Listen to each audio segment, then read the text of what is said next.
Guild Wars 2 is a game that I have played for many years, on and off since launch. Sometimes casually, but sometimes very serious and hardcore-like.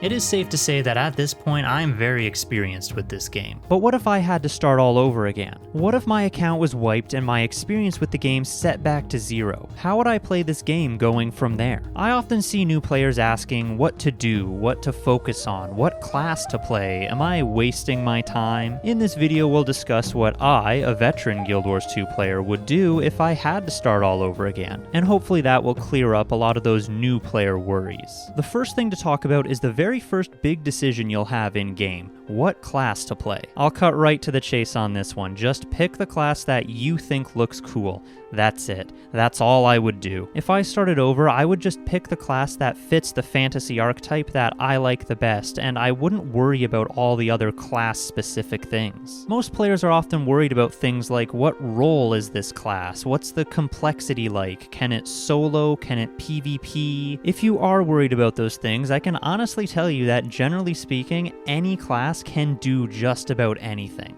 Traditional MMO roles are not really the same thing here in Guild Wars 2. Roles usually consist of damage dealers, boon generators, and support. It does get more complicated than that, but I'm not going to break down party composition in this video. Most classes have at least 1 or 2 builds that can fill whatever role is needed in a party. Some are more effective than others, but my point is each class has the ability to do it. When it comes to complexity, this is another thing that you don't necessarily need to worry about. Core mechanics of a class can be a little more complex than others, yes, that's true. However, whether you prefer low complexity or high or a mix, you can again just go with whatever class you think looks cool. With all the elite specializations, weapons, skill combos, every class has evolved in such a way that each of them can be complex or simple and still perform well. I'll use my Guardian for example. If you want complexity, you can play the Firebrand. That way you get 3 skill tomes that each give a full new skill bar. You now have to manage all those tome resources. But if you want low complexity, you can go with Dragon Hunter, which generally just hits a few buttons and drops massive DPS. There is even a Dragon Hunter build that just auto attacks, and players have used it to clear raids. I can even make a special shout out to the website Accessibility Wars 2, which is all focused on making simple to use accessible builds to complete difficult content. The game has evolved in such a way over the years that any class can do and excel at just about anything. So if I were to start over, I wouldn't worry about class specifics and just pick whatever class I think looks cool and fun. When I first started, I do remember I actually wasted a lot of time trying to test out every class to get an idea of what it is they can do, only to realize that at the beginning, when you can't even make a full build and you also don't know what it is you're looking for when testing,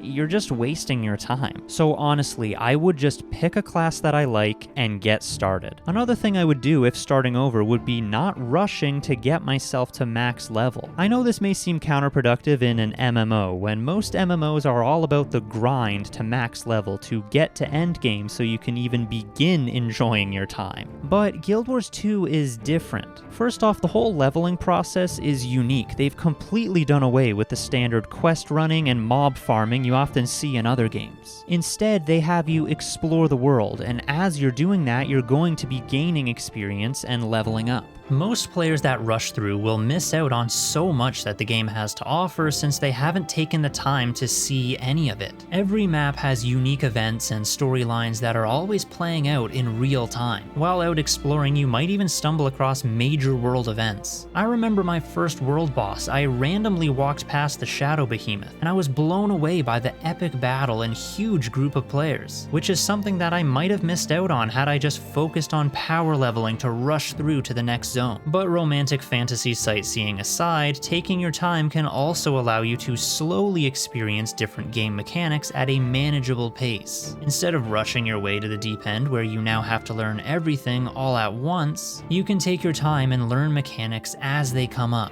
Now, there are methods that exist that will allow for efficient leveling and exploration, and that is the Character Adventure Guide, something that I would absolutely follow if I started over. The Adventure Guide is broken broken up into different sections that focus on different areas of the game world. You'll unlock each section as you level up and complete the achievements required. The achievements in the adventure guide are things that you are going to be doing while exploring the world, such as complete renowned hearts, complete events, complete world bosses. All of these are just general things you're going to be doing while playing and exploring the world. And the XP you gain from the adventure guide is really good. It might be the best source of XP for a new character. The next on the list that I would do if starting over is Fractals. I would actually do and get started with Fractals, and there are many reasons for this. For some reason, when I first started in Guild Wars 2, I put off even trying Fractals for the longest time. For some reason, I convinced myself that they were a lot bigger or more challenging than they actually are. For the record, they can get challenging once you approach high tier Fractals, but when you're a new player just starting out, you're only going to be touching the low tier ones anyway. For those of you who might actually be new players, Fractals are pretty much single instance dungeons. They have their own little storyline. They range in difficulty and have different mechanics and requirements as you progress through them, and they do give some daily rewards. Low tier Fractals are actually really accessible to most players once you hit level 80. You don't necessarily even need any specific gear or build to do it.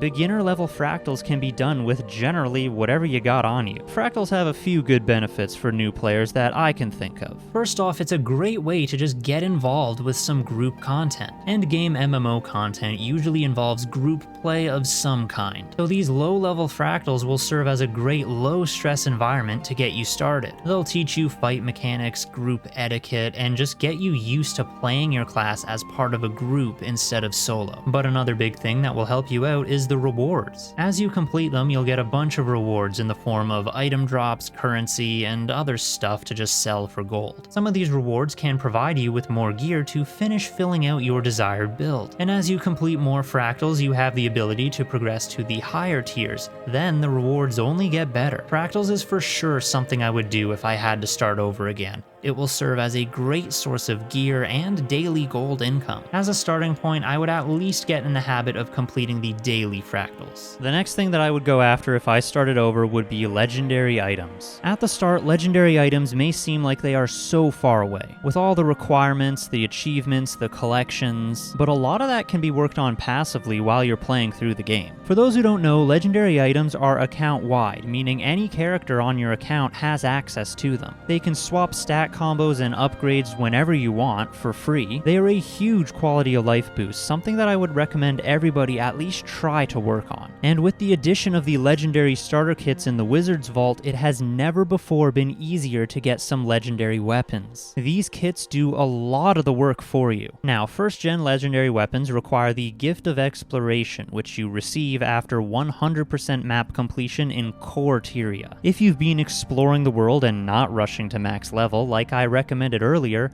you should already have a large chunk of Tyria completed. A lot of other legendary items will get you involved in specific content throughout the game, so you might actually find you enjoy the legendary process. For quite a long time, I didn't bother with legendary gear at all. I thought it was too much of an investment and was too difficult. I may have also seen some people complaining about the perceived grind to the point where I just assumed that those people were right. But now that I have a lot of legendary gear of my own, I know that that's not the case, and legendary grinding, so to speak, can actually be a pretty fun and engaging experience with a big payoff at the end. Okay, now this next one I have no excuse for not doing when I started out. Maybe I just didn't understand it. And that is working on the big quality of life upgrades. This game is set up with lots of account-wide features, meaning when they are unlocked, they can be used across multiple characters, and you only have to unlock them once. So working on these account-wide unlocks is an important thing to do and a good use of your time. Mastery points, for example, are account-wide, and some are very important. Pact Commander, since it will give you access to auto loot. Gliding, since it will just make movement around the world easier. If you decide to go deep into Icebrood Saga content, a lot of those masteries will give you bonuses out in the world. The mounts. If starting over, I would unlock the mounts a lot sooner. Specifically the mounts that offer the most convenient movement, like the Sky Scale. I put off unlocking it since it seemed like such a long task, but it is absolutely worth it. And with Secrets of the Obscure, there are 2 methods to choose from to unlock it. I suppose the main takeaway from this section is that all of these account-wide quality of life upgrades are going to make your playtime much better on any character, so they should be treated as a very valuable unlock.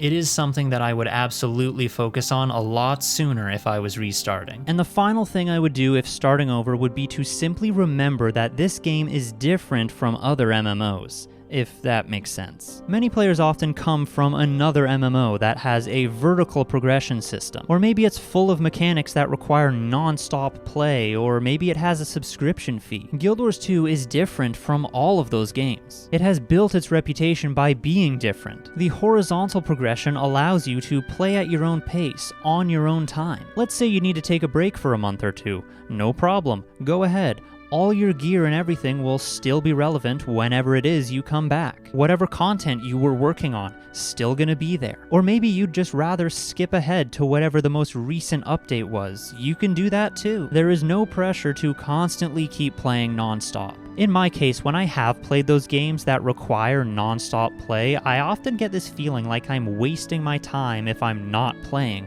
or if I'm not playing with super efficiency. But that feeling doesn't really exist in Guild Wars 2. You can always play at your own pace, focus on whatever content you want to focus on. And when those new flavor of the month games pop up every once in a while, you can go play those for a while and come back to Guild Wars 2 when you're ready.